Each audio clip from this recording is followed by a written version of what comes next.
जय श्री महाकाल। साधना करना चाहते हो लेकिन कोई गुरु नहीं है। साधना करने का मतलब ये है कि आप परेशान हो चुके हैं भक्तों को और तांत्रिकों को पैसे दे देकर।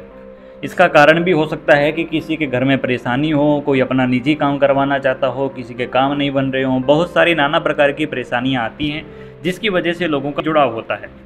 अब जब जगह जगह पे वो पाखंडी ठगों के पास में चले जाते हैं और जब काम नहीं होता है तो मसलन होता ये है कि तंत्र से उनका भरोसा उठने लगता है। लास्ट में यही देखते हैं कि वो से कहते हुए पाए जाते हैं कि तंत्र नाम की कोई चीज़ होती नहीं है, शक्ति नाम की कोई चीज़ होती नहीं है, भक्ति नाम की कोई चीज़ होती नहीं है। ऐसी कंडीशन में अगर आप साधना लाइन में अग्रसर होना चाहते हैं, अगर आपका नॉर्मल भी इंटरेस्ट है साधना में जाने का और आप ऐसा समझ रहे हैं कि गुरु आपके पास होना चाहिए, लेकिन गुरु बनाएं किसको, तो आज का वीडियो ये है। नमस्कार दोस्तों, सभी का यूट्यूब चैनल धन मार्ग में बहुत बहुत स्वागत है। यहाँ वैसे तो हम धन से जुड़े हुए उपाय और धन से जुड़ी हुई जानकारियाँ लेकर के आते हैं, लेकिन तंत्र से जुड़ी हुई साधनाएं भी हम आपको उपलब्ध करवाते हैं। देखिए, सबसे इम्पोर्टेंट होता है साधना के अंदर गुरु, और गुरु से भी ज़्यादा इंपॉर्टेंट होता है आपका लगन। पहले तो आप ये तय करिए कि आपको गुरु बनाना किससे है। अब आपके मन में ये सवाल आएगा कि यही तो हमें पता नहीं है, यही तो हमें पता नहीं है कि हम गुरु बनाएं किसको। तो इसका सवाल आसानी से उत्तर आपको इसमें मिल जाएगा। सबसे पहले आप ये समझिए कि आपको जिसको भी गुरु बनाना है तो आपके लिए दो बातें पहले इंपॉर्टेंट है। पहला ये कि क्या आपके क्राइटेरिया में वो सेट बैठता है। इससे भी इम्पोर्टेंट आपके लिए ये है कि क्या आप उसके शिष्य बनने लायक हैं। तो भाई, हम शिष्य बनने लायक कैसे बनेंगे, उसका एक सीधा सीधा उदाहरण है। आपकी 3 घंटे की बैठक होनी चाहिए। अजी, ये 3 घंटे की बैठक क्या है? कोई भी बीज मंत्र पकड़ लिया आपने, या फिर कोई भी मान लीजिए कोई भी नॉर्मल आपकी ध्यान लगाने की बैठक शुरू कर दी। आप समय सीमा तय कर लें कि भाई 3 घंटे मुझे बैठना ही है। अलार्म सेट करके बैठ गए, मोबाइल को एरोप्लेन मोड पे डाल दिया, 3 घंटे की बैठक लगा दी। 3 घंटे तक आप आराम से बैठ पाते हैं तो समझ जाइए जिस दिन आपका 3 घंटे से प्लस जाने लग जाए, आप साधना करने काबिल हैं।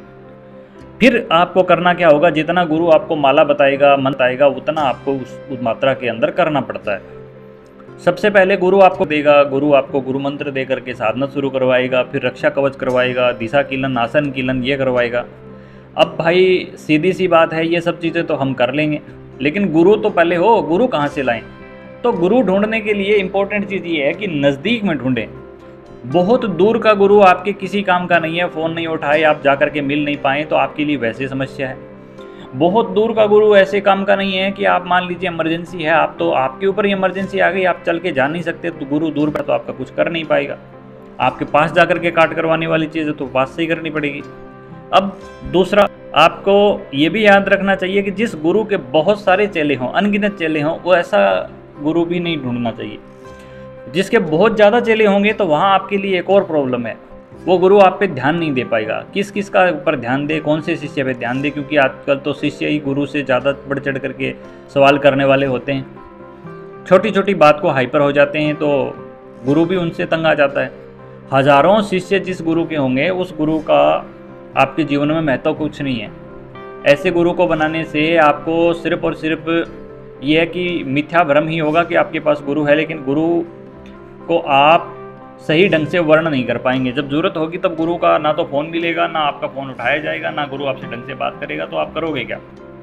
इसलिए ज़रूरी है सही और योग्य मार्गदर्शक ढूंढना। अब गुरु कैसे मिलेगा, उसका एक छोटा सा उपाय होता है जो लोकली स्तर पर किया जाता है। आमतौर पर ग्रामीण क्षेत्र में लोग करते हैं। इस उपाय को करना ये होता है कि एक नारियल बृहस्पतिवार के दिन पीले कपड़े में बांध करके गुरु बृहस्पति को अर्पण करके उनसे प्रार्थना करनी होती है कि मुझे तंत्र सीखना है और मुझे एक अच्छा गुरु देवें। अब तंत्र के लिए राहु भी बहुत महत्वपूर्ण होता है, इसलिए आपको राहु मंत्र के भी कुछ जाप करने होते हैं। राहु मंत्र पे हमने वीडियो पहले से बना रखा है, अगर नहीं मिले तो आप ढूंढ लीजिएगा। ढूंढना थोड़ा मेहनत करना पड़ेगा आपको, यहाँ सीधा तो नहीं मिलेगा। तो जब आपके पास में गुरु के लिए आपने नारियल रख दिया और आपने गुरु से विनती कर दी कि मुझे गुरु चाहिए, आप चाहिए बृहस्पति देव के चरणों में रखें, शिव मंदिर में रखें, या अपने मंदिर में रख करके इसको बांध करके छोड़ दें। इसको बांध करके क्या करना होगा, घर में रखा है तब तो जिस दिन गुरु मिलेगा गुरु को अर्पण करना होता ही है, उनके चरणों में चढ़ेगा। तो आप जब क्या है इस चीज़ का लेकर के चलेंगे, गुरु मंत्र का आपको गुरु मंत्र दे देगा, जाप करना शुरू करेंगे तो यह आपका सिद्ध होता चला जाएगा। तो उस दिन आप उसको श्रीफल को उनको दे देते हैं। जैसे आप उनको श्रीफल देंगे, आपका भार उतर गया आपने जो गुरु बनाने के लिए। अब बात यही है कि गुरु मिलेगा कैसे, तो बात इस चीज़ को ऐसे समझिए भाई कि गुरु मिलने के लिए जिस दिन से आप शुरुआत करेंगे और आप गुरु की विनती करेंगे और गणेश भगवान का जो एक मंत्र या फिर गणेश भगवान का कोई भी स्तोत्र या फिर सबसे उत्तम अष्टोत्तर शतनाम 108 नाम आते हैं गणेश जी के, उसके पाठ करना शुरू करते हैं तो ये 108 नाम की एक माला बनती है। ऐसे 11,000 जाप हो जाते हैं या 12,500 जाप हो जाते हैं तो आपको गुरु स्वतः ही ढूंढता हुआ आता है। अब 3 घंटे वाली बैठक जो बताई है उसमें अगर आप रोज़ भी करें तो आपका जल्दी ही लगभग 2 से 3 महीने के अंदर ही आपका गणेश जो अष्टोत्तर शतनाम है वो पूरा हो जाता है। ऐसे में गुरु मिलने की संभावनाएं बढ़ जाती हैं। इसलिए ज़रूरी है कि मन लगाकर मेहनत करें और गुरु की प्राप्ति करें, अच्छे से आप मार्ग में आगे बढ़ें, तरक्की प्राप्त करें।